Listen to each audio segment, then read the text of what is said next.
Magandang hapon mga kababayan. Tingnan po natin yung mga ginagawa po nila rito ngayon dito sa phase 1.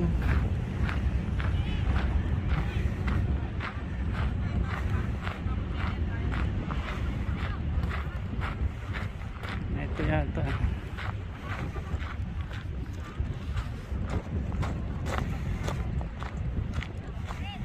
Ayun sila oh.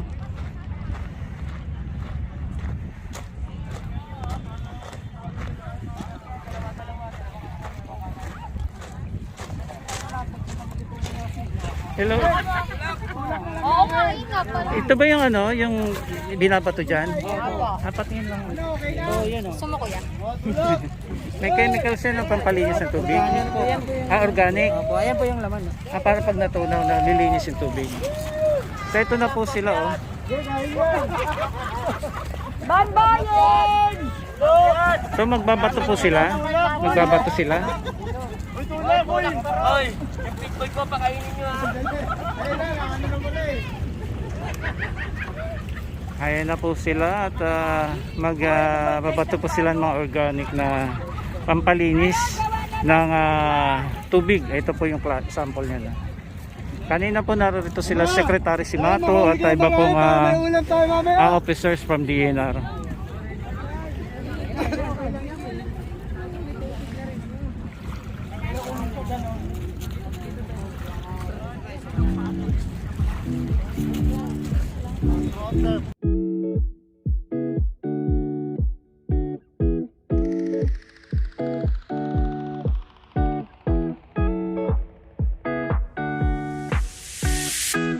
It's been 3 days since I've seen you, and I just can't forget, girl, gets worse. I spend all night trying to feel Ayun, good, nagbabato na sila ngayon. about you. I Yung mga binabato po nila ngayon, organic po yan. Napampalinis po ng tubig. Tapos sila naman nagbubuhos ngayon ng liquid. Puro organic po ito. So andito pa rin po yung ibang ano, mga naghahagis po ng ano, mga organic daw po na pampalinis ng dagat. Sila oh.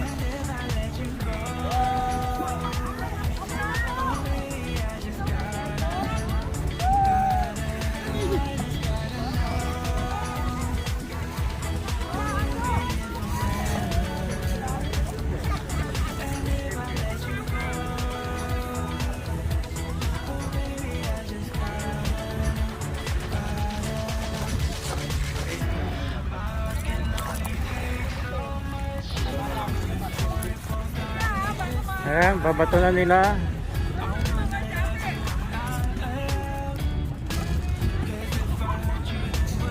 Ito po.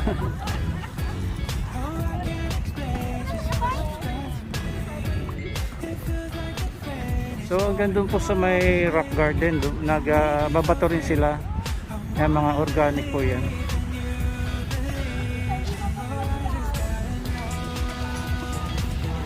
So may tatawag sila bokashi balls daw nga po. Yan yung mga binabato nila. Plus yung mga liquid naman na binubuhos rin ngayon ng mga nasa bangka. Organic po lahat yan.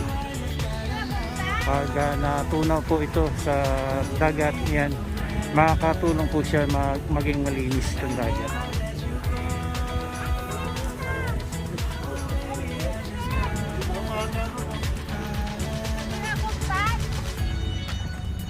Hindi daw mabuksan.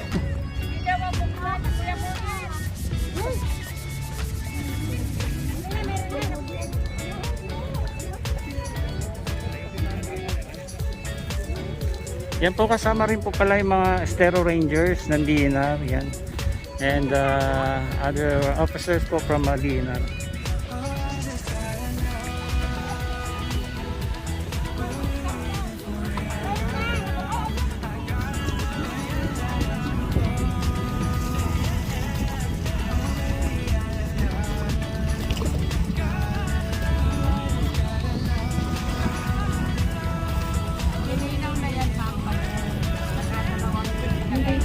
Organic yan ma'am, no? Opo. Marami pa. Hindi naman nakakapatay ng mga. Ay, naku.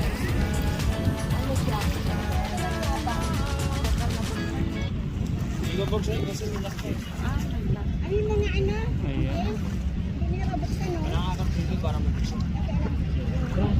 So mag-aantay po ng 1 week ano para ma-test ulit yung mga ano, kung may improvement po yung kanilang sistema po na nilagay po ngayon. So dito sa part po ng ano ng dagat dito sa may ano Manila Bay. Sa may phase 1 po tayo ngayon. Ito sa rock garden po ito. Ayan. Once again, organic po ito mga kababayan. Ayan.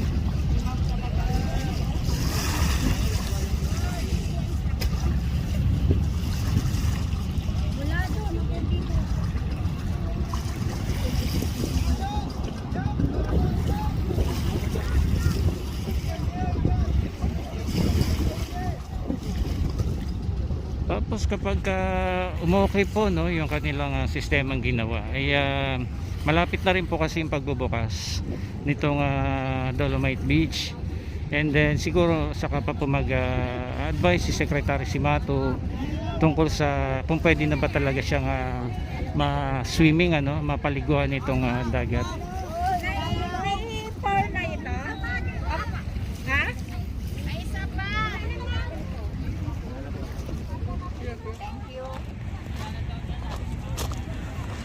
Okay, ito na po sila mga kababayan no?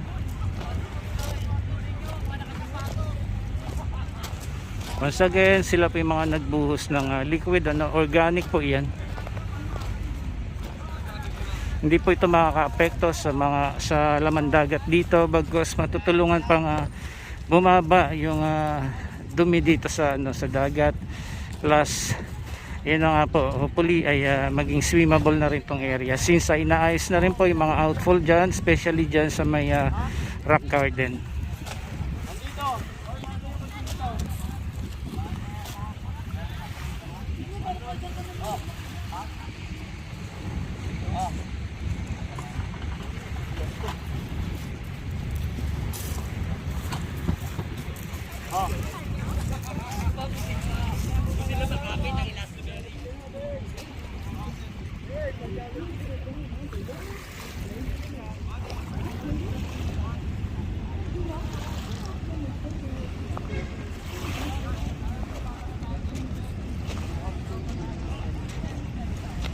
Ito naman po yung mga tubo po na ikakabit dyan ano, dyan sa may drainage no?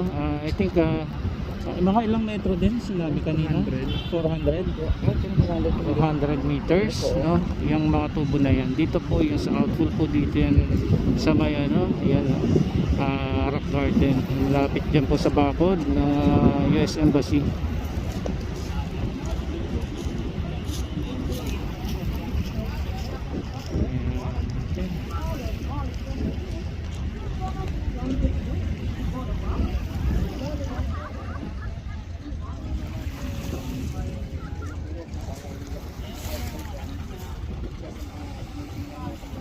Yan po no, yung mga bangka yung kanina, yung bangka niyan yung sinakyan nila na nagbuhos po sila ng organic na liquid ano, para makatulong po sa paglinis at pagbaba po ng coliform level dito po sa Manila Bay.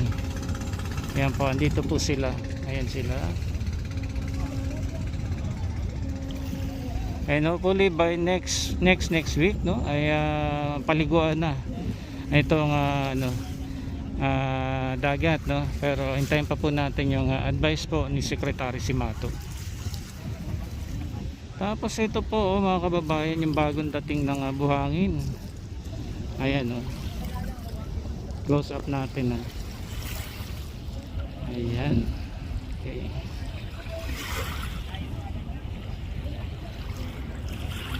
Ayan na po yung barge.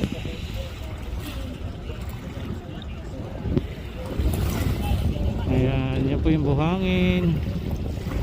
Parang kahapon lang din yata na tapos yung yung unang barge no, nag-unload sila ng bagong buhangin. So ito meron ng kasunod kaagad. Ayan po, tuloy-tuloy na. Dire-diretso na po yung pagdating ng mga bagong buhangin para sa ganun, no? Kaya malapit na nga matapos itong project po dito po sa Manila Bay, rehabilitation project.